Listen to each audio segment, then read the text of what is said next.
Water has never been a resource that our planet has enough of. But creating an artificial lake as large as the state of New Jersey, right in the middle of the hottest desert in the world, is something no one has ever dared to do. Right now, that place has only heat, sand, salt lakes, and almost no life. Of course, there are many risks. It could become saltier than the Dead Sea, turn into a giant sand pit because of desertification, or even cause serious harm to human health. But if it succeeds, Egypt could solve a series of problems that affect both the entire country and the entire continent. All right, let's begin and take a closer look at what they are doing. Before Egypt considers creating a new sea, let's look back at the countries that tried to build massive artificial lakes and failed. To be clear, we're mentioning this not to criticize Egypt, but to help you understand just how bold, risky, and dangerous this idea truly is. The Salton Sea in California is the clearest example. In the 1950s, it was once promoted as America's new vacation paradise. But when the water supply feeding it was cut off, the lake began evaporating faster than anyone expected. Salt, fertilizer, and bacteria built up into a toxic mix. By the early 2000s, millions of fish washed up dead along the shore, and childhood lung disease rates surged. Not far from there, the Aral Sea was even more tragic. It was once the fourth largest natural lake in the world, 10 times the size of New York City. But when humans diverted the rivers that fed it for agriculture, the lake nearly disappeared. Winds carried salt and chemicals from the dry lake bed, causing heart disease, cancer, and the collapse of the entire regional economy. The United Nations called it the greatest environmental wound of the 20th century. Even the Red Dead Canal project between Israel, Jordan, and Palestine, despite support from international organizations, had to be halted. The reason? Risks of reversing natural water flow, damaging coastlines, and destabilizing geology. When scientific warnings grew stronger, the entire project was forced to stop. But it is precisely because of these failures that humanity now understands saltwater behavior, desert climates, and ecological impacts more clearly. And that is why Egypt believes they can do better, with modern technology and the lessons learned from those who came before. Have you ever heard of Qattara? If not, imagine a place in the Sahara so unusual that even world maps consider it an anomaly. This isn't just a random hole in the desert, it's one of the deepest and widest natural depressions on the planet, sitting about 60 meters below sea level and stretching nearly 20,000 square kilometers, almost the size of the entire state of New Jersey. A British geologist once described it as a gigantic dent that the Earth forgot to fill. If you had to describe this place quickly, it would be extreme heat, scorching winds, white sand, blinding salt flats under the sun, and eerie gray-brown dead marshes. But the truly shocking part lies beneath that sand. The Nubian Aquifer, one of the largest ancient groundwater systems in the world, the lifeline for millions of people in Egypt, Libya, and Sudan. Hydrologists warn that even a small amount of seawater leaking into it could cause salt contamination that might destroy all agriculture in western Egypt and even collapse the entire ecosystem that depends on this aquifer. The surroundings of Qattara aren't safe either. Millions of landmines and unexploded bombs from the 1942 El Alamein battlefield are still buried under the sand. Demining teams say it could take another 100 years to clear the entire area. Do you think Qattara is just a modern Egyptian ambition?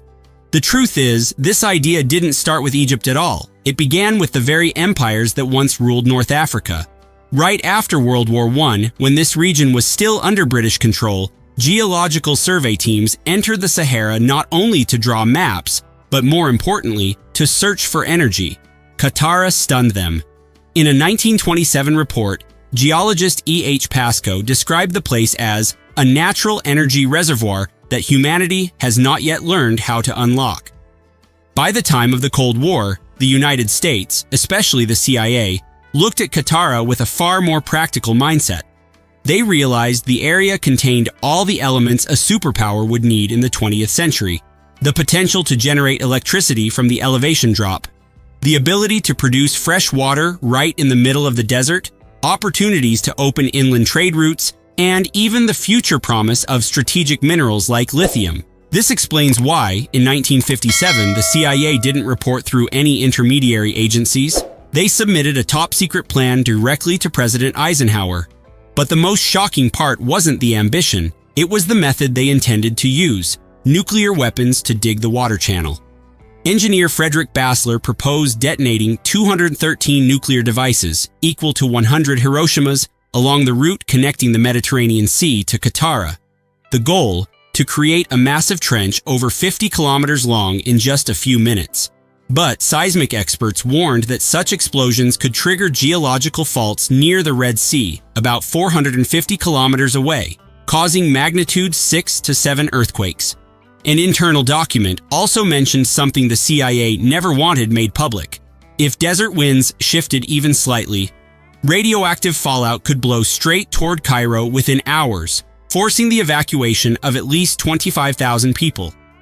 Looking at the consequences seen at the Nevada test site or the Semipalatinsk region in Kazakhstan, where hundreds of nuclear tests caused cancer and birth defect rates to multiply, Egypt understood they could not accept such an experiment right next to their capital. On top of that, Sahara's geological layers are extremely brittle. Millions of leftover landmines from the El Alamein battlefield remain buried, the costs were unimaginable, and the technology at the time simply wasn't capable of drilling in 50-degree heat. The plan collapsed. The CIA withdrew. Britain gave up. If the idea of flooding Qattara is bold, then turning it into reality is almost beyond the limits of human engineering. To bring water from the Mediterranean into the middle of the Sahara, Egypt must do something no country has ever done before: carve a water corridor through an entire desert wall and a massive block of rock. The plan sounds simple: dig a canal or drill a tunnel 5,597 kilometers long. But the real obstacle is the Alifa Plateau, a sandstone-limestone barrier nearly 200 meters high that sits between the sea and Qattara. For water to flow by gravity, Egypt must cut through the solid rock exactly at sea level, and that's only the stable part. Beneath the sand is a chaotic geological structure: loose sand, sticky clay, ancient fracture zones, and underground collapse cavities. A Suez Tunnel engineer once said, "Building a tunnel under a desert is nothing like digging inside a mountain. The desert changes shape right under your feet. This means the drill could get stuck, sand could flood in under huge pressure, or an entire tunnel segment could collapse due to a tiny miscalculation." So Egypt has to consider multiple options. The first option: dig an open canal. Cheaper, but it would require removing more than 1 billion cubic meters of earth and rock, equal to 400 Giza pyramids. The second option: drill one or several deep tunnels using TBM technology, the same type Egypt used for the Suez tunnels and the Cairo metro. The third option sounds almost insane: pump water through high-pressure pipelines all the way up to the Nile, then discharge it down into Qattara through a chain of intermediate reservoirs over a route of more than 320 kilometers, something that has never been attempted in modern history. Do you think they would choose another option? If you guessed option 2, you're right. Excavating an open canal is far too expensive and impossible to control landslides, and pumping water through high-pressure pipelines all the way up to the Nile is almost impossible in terms of operating costs. That's why Egypt is left with only one tool powerful enough to open a water gateway into Qattara: the tunnel boring machine. Imagine a massive machine as long as 14 London buses lined up, weighing as much as 143 of them, with a gigantic rotating cutter head that grinds through desert rock that has existed for millions of years. Behind it is a fully engineered assembly line. Crushed earth and rock are sucked out and moved along conveyors. Tunnel lining segments are installed immediately to prevent collapse, and the entire system pushes forward like an underground factory running deep inside the earth. A TBM isn't just a tool, it's a symbol of underground civilization. Thanks to TBMs, humans have drilled through the Alps, built Tokyo's subway tunnels 40 to 50 meters deep, and constructed tunnels beneath Dubai and Shanghai. Without TBMs, the dream of bringing Mediterranean water into the heart of the Sahara would remain nothing more than ink on paper. What matters is that Egypt already has real-world experience. In 2019, the country completed 4 tunnels under the Suez Canal, each with an 11-meter diameter, something only a handful of nations on Earth can achieve. Egyptian engineers also operate TBMs to build the Cairo Metro, drilling nearly 19 kilometers through the ancient ground layers of the Nile, where even a few centimeters of misalignment could cause a collapse. Do you remember we mentioned earlier that Egypt turned to this idea because it was running out of energy?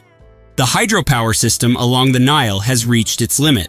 The Aswan Dam, Egypt's most important dam, has nearly exhausted its potential, while the population jumped from 60 million to 110 million in just 3 decades, and is expected to reach 160 million by 2050. There isn't enough electricity, there isn't enough water, the climate is getting hotter, and energy costs are skyrocketing.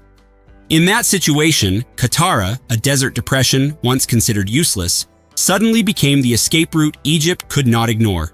A region lying at 60 meters below sea level, exposed and empty in the heart of the desert, yet holding the potential to become the largest natural power plant in North Africa. No need to build a dam hundreds of meters high. No need to divert a river. Egypt only needs to open a narrow passage from the Mediterranean, and water will naturally pour into the basin. However, Qattara's real power doesn't lie in the water flowing in, but in what awaits it the moment it touches the lake surface: the heat of the Sahara. In a place where ground temperatures can exceed 50 degrees Celsius, water doesn't last long. It gets pulled into the sky at an unbelievable rate. But that disappearance is the very core of the energy system. Every drop of water that evaporates must be replaced by a new drop flowing in, creating a continuous stream that powers hydroelectric turbines.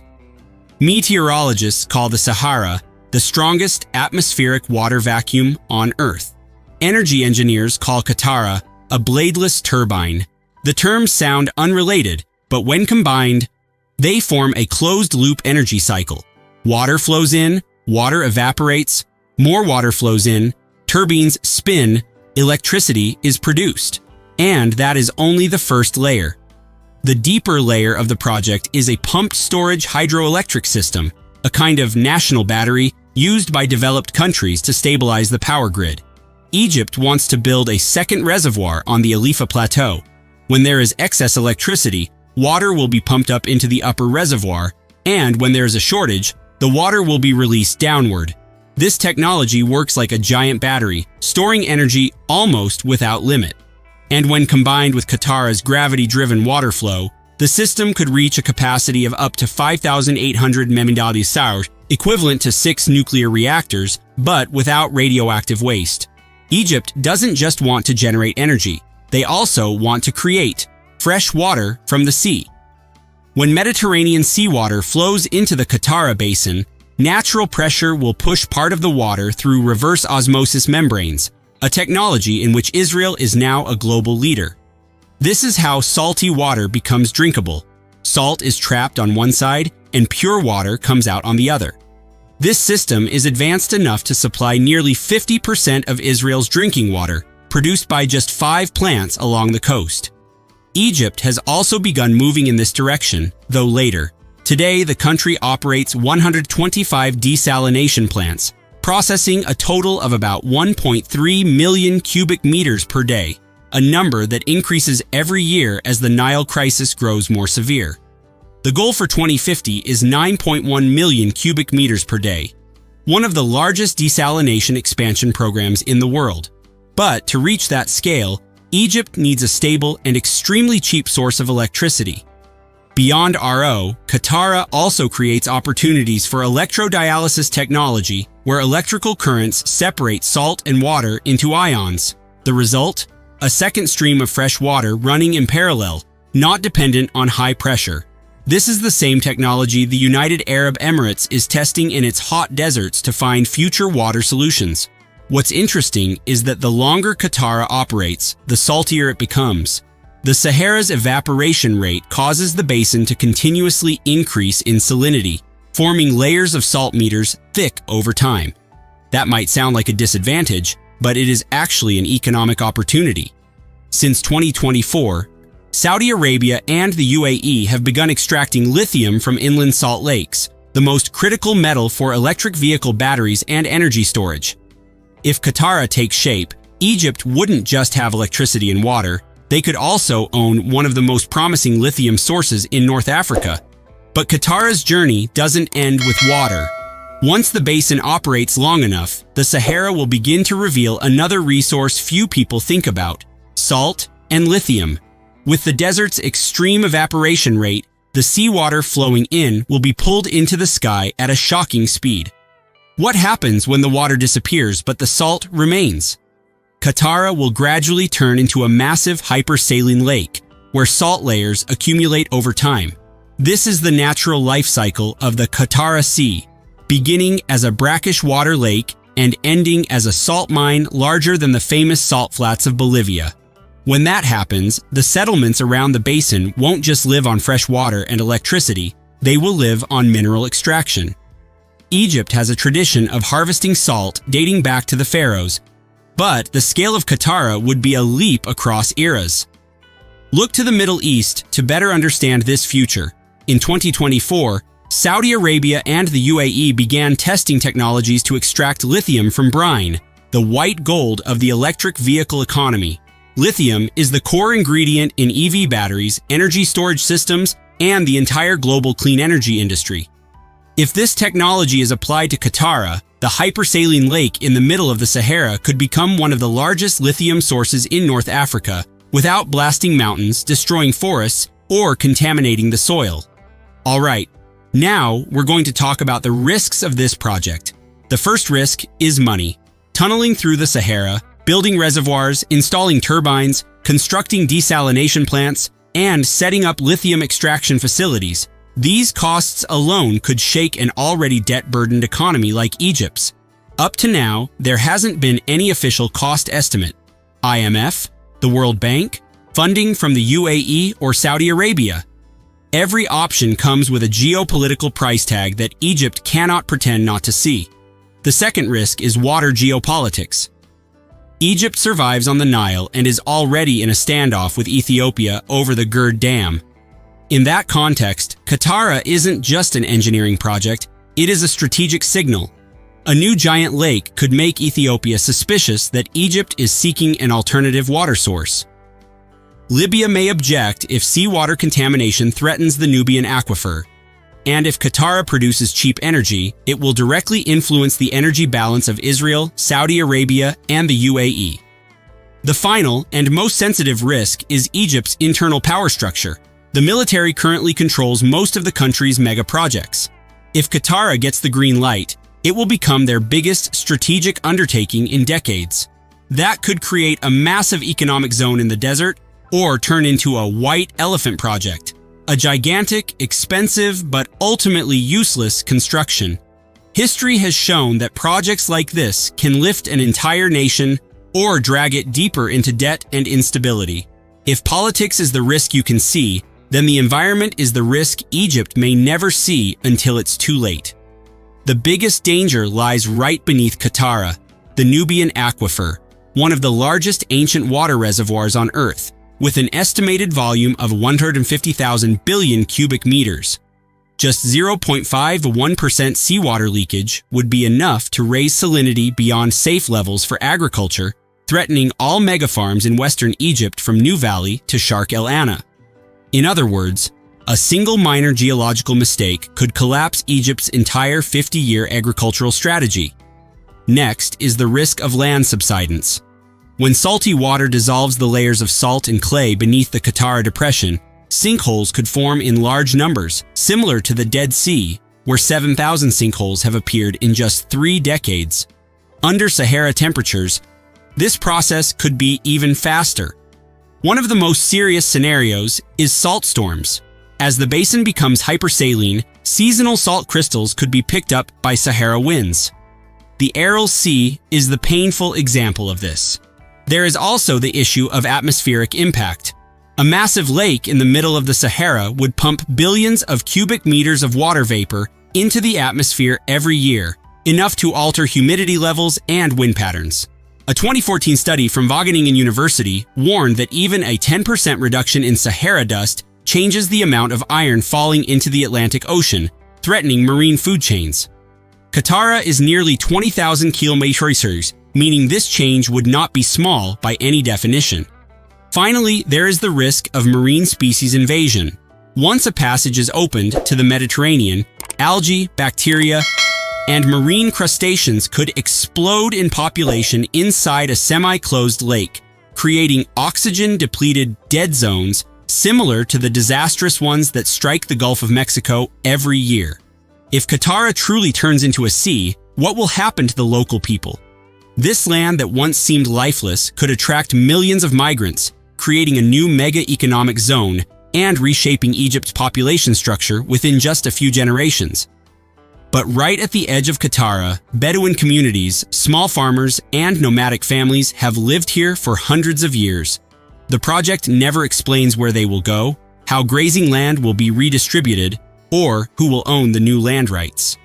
And like every megacity, the risk of inequality hangs overhead, a modern desert metropolis for the wealthy, while the poor become cheap labor. This region also carries the memory of a war the project prefers not to mention. The 1942 Battle of El Alamein left behind more than 20 million landmines and unexploded bombs. Since then, around 8,000 people have been killed or injured by them, mostly around Metro, right next to Qattara. Yet, in the project reports, these mines are treated merely as a technical obstacle, not an 80-year tragedy. To understand how Qattara could change Egyptian society, you only need to look at Sharq El Ana, where Egypt is growing circular farms in the middle of the Sahara. With 95% of its territory covered by desert and a rapidly growing population, the country is forced to create life out of sand. In Sharq El Ana, green circles nearly 800 meters wide appear thanks to pivot irrigation technology, using water from the Nubian aquifer, the very same groundwater layer lying beneath Qattara. From 1991 to 2021, cultivated land expanded from 445 square kilometers to 5,650 square kilometers, becoming one of the largest agricultural expansions in Africa. And following the pattern of nearly every megaproject in Egypt, the entire region is now under military administration. Sharq El Ana proves that Egypt can bring the desert back to life. But it also raises the same questions Qattara must face, only at a far larger scale.